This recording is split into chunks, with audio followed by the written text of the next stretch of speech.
ଜୟ ଜଗନ୍ନାଥ ସାଙ୍ଗମାନେ, ଆମେ ଆସିଛୁ ଆଜି ଖୋର୍ଦ୍ଧା ନବୀନାବାଗ ମଙ୍ଗଳା ମନ୍ଦିରରେ ବେଲୁନ ଡେକୋରେସନ ପାଇଁ। ଆମ ଭାଇନା ଏଠି ବେଲୁନ ଫୁଙ୍କି ପୁରା ଘରଟିକି ଫୁଲ କରିସାରିଲେଣି। ଆଉ ମୁଁ ଏଠି ଗେଟ୍ ବି ବନେଇ ସାରିଲିଣି। ଆଉ ବ୍ୟାନରଟିକୁ ଆମ ଷ୍ଟାଣ୍ଡରେ ମାରି ସଜେଇ ସାରିଲେଣି। ଆଉ ଆମ ପିଲା ସବୁ ବେଲୁନଟିକୁ ସେ ଷ୍ଟାଣ୍ଡରେ ସୁନ୍ଦର ଭାବରେ ଲଗେଇବା ପାଇଁ ଚେଷ୍ଟା ଚଲେଇଛନ୍ତି।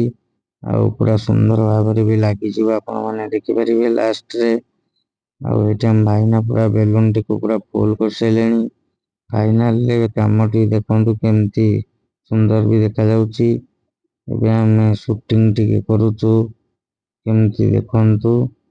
ଆଉ ତାଙ୍କର ଯୋଉ ଫ୍ଲେକ୍ସଟି ବନେଇଛନ୍ତି ବହୁତ ସୁନ୍ଦର ଲାଗୁଛି। ତାଙ୍କ ପୁଅକୁ କୃଷ୍ଣ କରି ଆଉ ଗୋଟେ ବଂଶୀ ଧରେଇ ଦେଇଛନ୍ତି। ଆଉ ବେଲୁନ ସ୍ପ୍ରେଟି ଆମେ ଏବେ ବେଲୁନରେ ମାରୁଛୁ, ଦେଖନ୍ତୁ। ଆଉ ବେଲୁନଟା କେତେ ଗ୍ଲେଜ ଦେଖାଯିବ ଆପଣମାନେ ବି ଦେଖିପାରିବେ ଲାଷ୍ଟକୁ। ପୁରା ଫାଇନାଲରେ କେମିତି ଲାଗୁଛି ଦେଖନ୍ତୁ। ବେଲୁନ ସ୍ପ୍ରେ ସରିଗଲା, ଏବେ କ୍ୟାମେରା ବାଲା ପଳେଇ ଆସିଲେ। ଆଉ ଆମର ଓନର ବି ଠିଆ ହେଇଥିଲେ, ଯାହାର କାମ ହଉଛି। ଆଉ ସିଢି ଯାକ କେମିତି ବେଲୁନ ଲାଗିଛି ଦେଖନ୍ତୁ। ଆପଣଙ୍କୁ ବି ମଙ୍ଗଳାଙ୍କ ମନ୍ଦିର ଦେଖେଇବି। ଆଉ ଡାଇନିଂ ହଲରେ ବି ବେଲୁନ ପୁରା ଲାଗିଗଲାଣି, ବହୁତ ସୁନ୍ଦର ଦେଖାଯାଉଛି। ଆଉ ଯାହାର କାମ ହଉଥିଲା ସିଏ ବି ବହୁତ ଖୁସି ହେଇଗଲେ ଟାଇମରେ ସରିଯିବାରୁ। ନେକ୍ସଟ କାମ ବି ଆମକୁ ଦେବେ ବୋଲି କହିଲେ।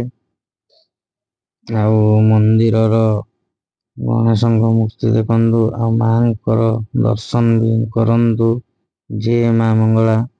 ଆଉ ବାହାର ଗେଟଟି ଦେଖନ୍ତୁ, ଏଟା ତ ଭିତର ପଟୁ, ପୁରା ବାହାର ପଟୁ ଦେଖନ୍ତୁ କେମିତି ଚିତ୍ର ସବୁ କରିଛନ୍ତି। କେତେ ସୁନ୍ଦର ଭାବରେ ଚିତ୍ର ବି ହେଇଛି ବାହାର ପଟ।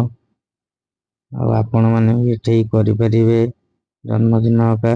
ଜୟ ଜଗନ୍ନାଥ।